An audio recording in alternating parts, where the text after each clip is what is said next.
Va travailler comme tout le monde. Fais un effort quand même. Trouve un travail. Allez, cherche un travail et arrête d'être feignant, etc., etc. Voilà ce que peuvent entendre beaucoup d'autistes sans déficience intellectuelle. Bienvenue à tous dans cette vidéo où aujourd'hui nous allons aborder un sujet crucial. Pourquoi les autistes sans déficience intellectuelle ont-ils autant de difficultés à travailler comme tout le monde? Je compte bien évidemment sur vous pour partager au maximum cette vidéo autour de vous afin que les gens en général ainsi que vos proches comprennent toute la problématique autour du travail et de l'autisme. Donc voici comment va se dérouler cette vidéo. Dans la première partie, nous allons soulever la problématique autour du travail et de l'autisme dans un but de sensibilisation à ce sujet. Deuxièmement, j'apporterai des solutions avec quelques pistes à exploiter si vous êtes vous-même concerné par l'autisme et par cette problématique du travail, afin que vous puissiez enfin trouver du mieux possible votre place dans le monde professionnel. Bien, alors pourquoi les autistes sans déficience intellectuelle ont-ils autant de difficultés à travailler comme tout le monde? Allons-y et voyons de plus près les difficultés spécifiques que rencontrent les autistes SDI dans un environnement de travail traditionnel. Alors déjà, il est important, c'est de comprendre les défis spécifiques auxquels sont confronter justement les autistes SDI lorsqu'il s'agit de travailler. Ces défis et difficultés vont découler autour de plusieurs axes. La surstimulation sensorielle est justement l'un des défis les plus accablants pour beaucoup d'autistes. Donc je sais pas, imaginez être hypersensible au bruit, à la lumière, voire même au toucher. Pour quelqu'un dont le cerveau traite intensément chaque sensation, par exemple, dans un bureau classique, comme on le connaît tous, avec des lumières vives, du son, du bruit, des interactions sociales qui sont incessantes, et ça peut devenir donc un cauchemar sensoriel entraînant rapidement la fatigue et l'épuisement. Donc on a aussi la difficulté à traiter simultanément les différentes informations qui, là aussi, est un autre point crucial, et pour de nombreux autistes, par exemple le multitâche ou la gestion de plusieurs tâches en même temps, elle peut être extrêmement difficile. Et les sollicitations multiples peuvent aussi entraîner une confusion mentale, une perte de concentration et une incapacité à prioriser les informations qui vont rendre ainsi les tâches professionnelles complexes et exigeantes. Ensuite, abordons les relations sociales complexes. Effectivement, l'autisme peut impliquer des difficultés à ce qui va être de lire les émotions des autres, à interpréter les signaux non verbaux ou tout simplement à s'adapter aux nuances sociales. Et dans un environnement de travail où la communication et la collaboration sont essentielles, ces obstacles peuvent réellement conduire à des malentendus qui sont fréquents, à une sensation de déconnexion et à des difficultés à s'intégrer dans une équipe. Enfin, il y a aussi la rigidité face aux routines qui est un élément souvent sous-estimé, et le cerveau de beaucoup d'autistes trouve effectivement du réconfort et de la stabilité dans des routines qui sont bien établies. Un emploi standard avec des horaires variables et ces procédures standardisées, ça peut représenter un défi écrasant pour des cerveaux autistes qui ont justement du mal à s'adapter à des changements constants ou à des exigences imprévues. De la même manière, un autiste peut réellement rencontrer des difficultés à travailler à, je dirais, un taux horaire classique, c'est-à-dire en fait à temps plein et tous les jours de la semaine, comme la majorité des gens le font. Pourquoi est-ce que c'est le cas? Eh bien, notamment pour des raisons évoquées précédemment, entre autres, et notamment le fait d'être obligatoirement dans un environnement professionnel 7 ou 8 heures d'affilée ou plus, et donc être exposé en permanence toutes ces heures et tous ces jours à toutes sortes de stimulus. Le cerveau autiste n'arrive donc plus à traiter correctement les multiples infos qui lui parviennent en permanence, et en insistant de manière répétée dans cette voie, une surcharge va se créer, une fatigue chronique va s'installer, et bien souvent cela va terminer rapidement en effondrement autistique et burn-out sévère pour bon nombre d'autistes. Je vais vous donner mon cas. Personnellement, j'ai déjà vécu moi-même cette situation lorsque je ne savais pas que j'avais un handicap de l'autisme, puisque j'ai été malheureusement diagnostiqué tardivement. J'étais donc dans un cas de figure où je travaillais tous les jours à temps plein, mais en moi, je sentais bien qu'à chaque fois, j'avais des gros problèmes. À commencer par l'adaptation au niveau du travail, les relations, etc., etc. En fait, je tombais malade, j'étais épuisé, fatigué en permanence et j'ai procédé ainsi durant de trop longues années dans l'ignorance. Le résultat des courses, c'est que j'ai été de multiples fois en arrêt maladie pour surmenage professionnel. Il va y avoir la dépression importante, des idées noires, un état de fatigue inquiétant. J'ai été mis aussi sous divers traitements, mais à chaque fois, ça recommençait inlassablement, puisqu'à ce moment-là, ne sachant pas que j'étais autiste, j'essayais de faire comme tout le monde, donc jusqu'au jour où je n'ai pas pu me lever. Tout simplement, j'étais comme anesthésié au fond de mon lit, impossible de quitter mon lit. Ce jour-là, j'ai appris en fait que je faisais un violent burn-out, donc les conséquences, elles ont été dramatiques. Pendant plus d'1 an, j'ai été comme dans un état second en fait. Je ne pouvais plus rien faire, j'étais toujours au fond du trou et c'est en fait le temps qu'il m'a fallu pour mon corps et mon cerveau, je pense, afin de se débarrasser de cette fatigue accumulée bien trop longtemps. Donc j'ai été ainsi classé inapte à mon travail et à tout poste, ne pouvant bien évidemment plus assurer mes fonctions. Et ici, ce que je vous raconte, c'est que le quart de ce qui s'est entièrement passé. Sinon, la vidéo, elle pourrait vraiment durer plusieurs heures. Donc, soyez bien conscient, si une personne de votre entourage est autiste, s'il vous plaît, évitez catégoriquement des réflexions déplacées qui pourraient la conduire à tenter de se suradapter pour essayer de faire comme tout le monde et du coup finir comme moi au fond du trou avec un violent burn-out à force de vouloir travailler et à force de vouloir essayer de faire comme tout le monde. Donc sans parler que la situation elle pourrait très bien être encore pire, puisqu'il faut bien le souligner, chacun réagit différemment et j'imagine que si vous aimez votre proche autiste, du moins j'ose l'espérer en tout cas, car oui, il ne faut pas se voiler la face, il faut dire les mots comme ils sont. Des situations comme celles que j'ai vécues sont un véritable danger pour la vie d'une personne autiste et donc il est important, selon moi, de notifier cette gravité afin d'arrêter de minimiser cette histoire de travail et d'autisme. Donc comprenez bien que ces défis ne sont pas des choix, mais des réalités inhérentes à la manière dont le cerveau autistique fonctionne.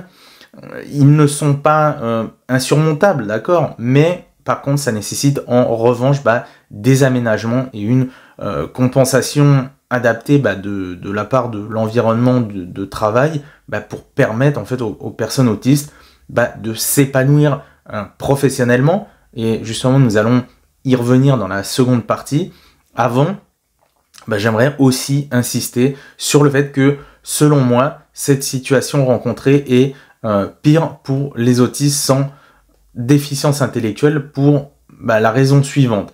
En fait, lorsque vous êtes autiste SDI, vous bénéficiez d'une capacité à être autonome en général dans votre vie, contrairement à la forme avec la déficience intellectuelle qui, dans ce cas, elle va nécessiter en fait un encadrement et une assistante permanente. Et c'est là en fait tout le problème. Et comme j'aime à le dire, être autiste sans déficience intellectuelle, en fait, selon moi, c'est la double peine. En fait, vous avez d'un côté le handicap de l'autisme et de l'autre côté, vous avez les gens qui vous voient vivre plus ou moins comme tout le monde et d'une apparence plus ou moins, je dirais, classique extérieurement parlant. Ce qui fait donc que c'est encore plus difficile à comprendre pour les gens qui nous entourent et ça conduit donc forcément à des réflexions totalement inappropriées envers les autistes SDI et ça en fait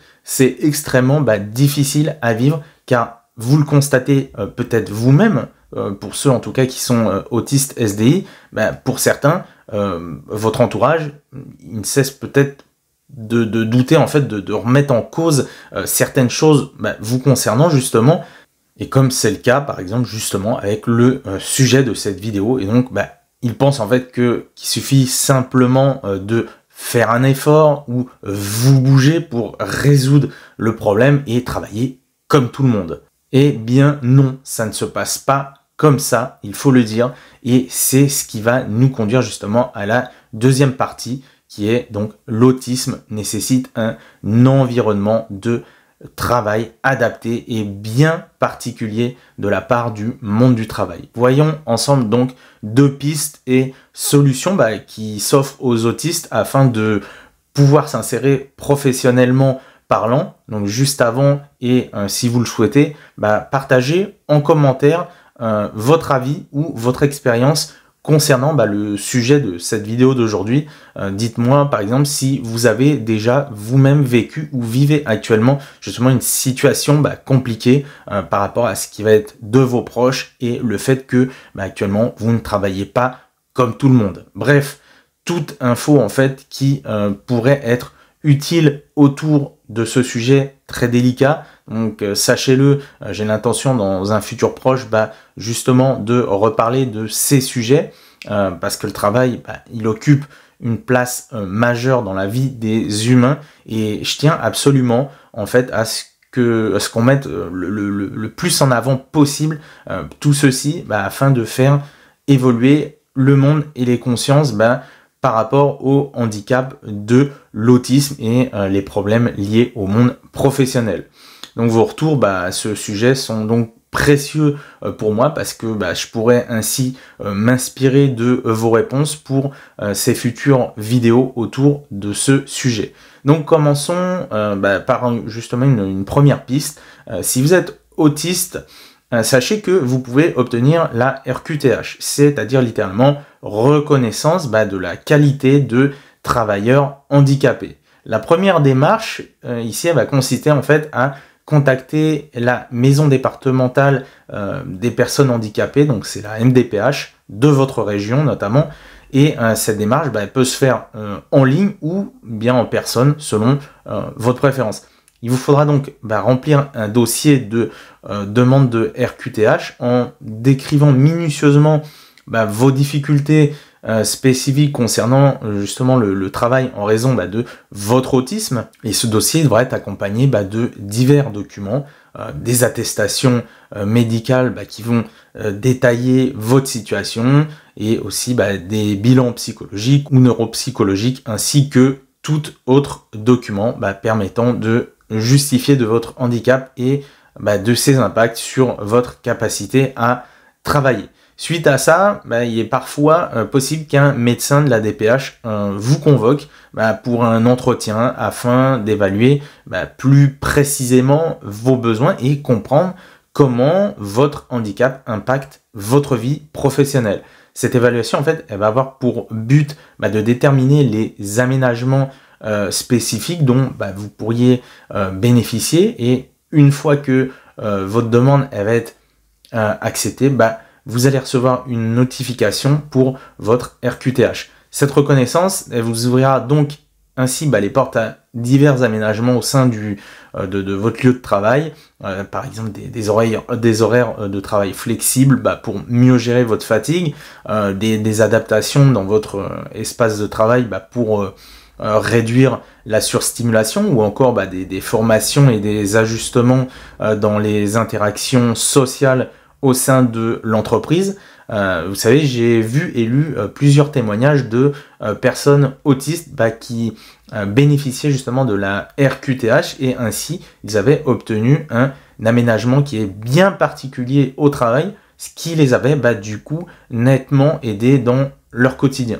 Par contre, il faut tout de même le mentionner, il est important de noter, c'est que cette reconnaissance, elle n'est pas permanente, elle n'est pas forcément permanente, et elle peut être réévaluée périodiquement pour s'assurer que les aménagements soient toujours adaptés à vos besoins. Donc en résumé, obtenir l'RQTH, ça implique quelque part un processus administratif qu'on est obligé de faire et qui demande donc de fournir des preuves de votre handicap ainsi que éventuellement des entretiens pour évaluer vos besoins spécifiques. Alors une fois que c'est accordé, cette reconnaissance, elle vous ouvre la porte à des aménagements qui peuvent grandement faciliter votre intégration et votre épanouissement professionnel. En revanche, par contre, soyez patient parce que les démarches sont souvent fastidieuses et assez longues, et notamment pour avoir une réponse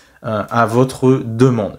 Donc maintenant, j'ai envie qu'on aborde la deuxième piste et solution. C'est une autre alternative très intéressante pour les autistes SDI qui, malgré la RQTH, pourraient avoir quand même de gros problèmes à travailler à l'extérieur dans une entreprise et qui se sentent étouffés justement par les environnements de travail traditionnels. Alors c'est personnellement mon cas. Je ne peux plus en fait travailler en extérieur dans un environnement classique d'une entreprise.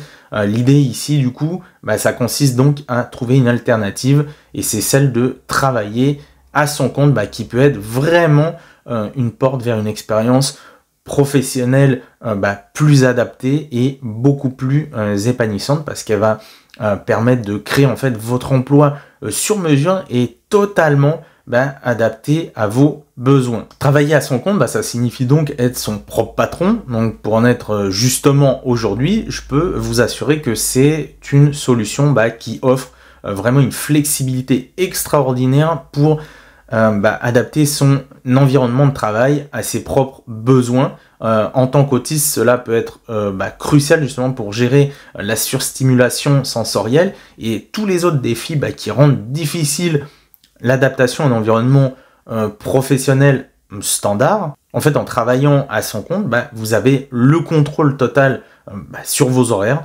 Ça signifie que du coup, vous avez la capacité d'organiser vos journées de travail selon vos moments les plus productifs, en tenant compte de votre rythme naturel et même de vos besoins en pause pour éviter la fatigue excessive.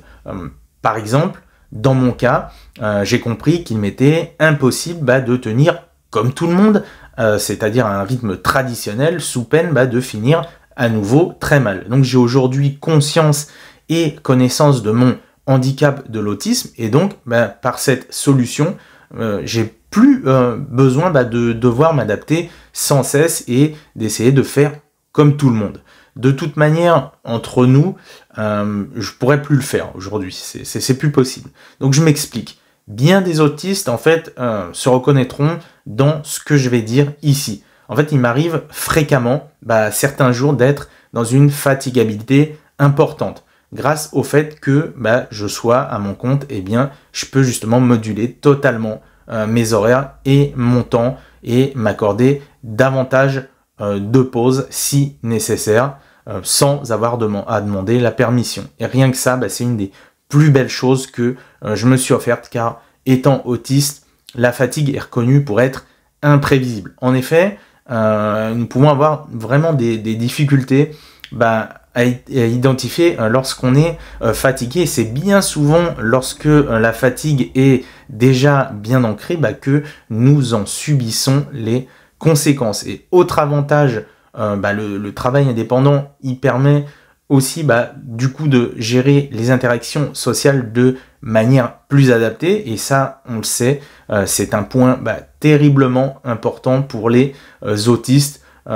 Ici vous avez en fait la possibilité de choisir par exemple, je sais pas moi, vos clients, vos partenaires de travail et surtout la fréquence d'interaction sociale professionnelle, chose qu'il est très compliqué, je dirais, de faire dans un environnement classique en travaillant dans une entreprise à l'extérieur. Et du coup, ça peut réduire clairement la pression liée aux interactions sociales constantes, vous permettant de travailler à votre propre rythme et dans des conditions vraiment adaptées à vos besoins. Donc en créant votre propre espace de travail, vous avez la liberté d'adapter l'environnement physique selon vos besoins spécifiques, que ce soit en choisissant un lieu de travail calme, en ajustant l'éclairage ou en créant un espace de travail organisé selon vos préférences, ça peut contribuer, je vous le dis, grandement à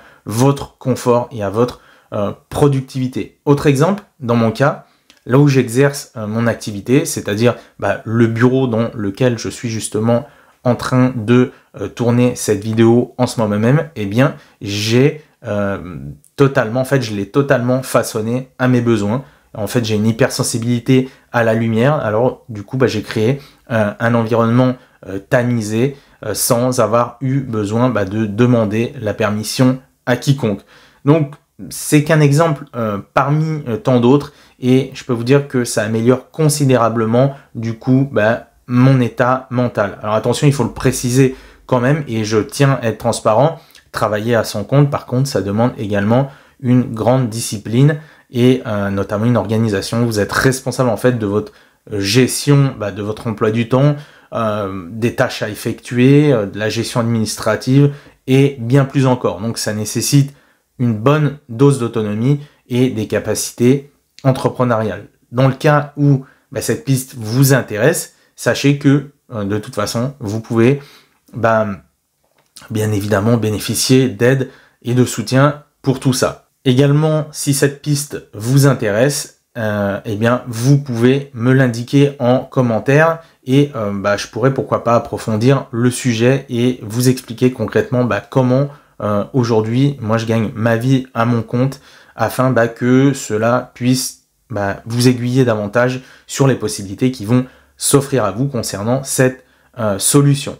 Donc, ce qu'on peut en dire pour finir là-dessus, c'est que le travail à son compte peut être vraiment une option attrayante pour les autistes cherchant à créer un environnement de travail qui leur convient totalement, sauf du coup une liberté, une adaptabilité difficilement atteignable dans un cadre de travail traditionnel. Enfin, il existe aussi un autre compromis, on pourrait dire en fait entre la piste 1 et la piste 2, du coup je ne l'ai pas catégorisé en piste 3 car c'est pas encore très répandu, ni bien connu, mais sachez-le, vous avez éventuellement une autre possibilité, c'est celle-ci. En fait, c'est de travailler depuis chez vous, au sein d'une entreprise externe, et c'est ce qu'on appelle en fait le télétravail. Il y a certaines entreprises qui proposent ce type de solution, bien que, je vous dis, c'est pas encore bien répandu.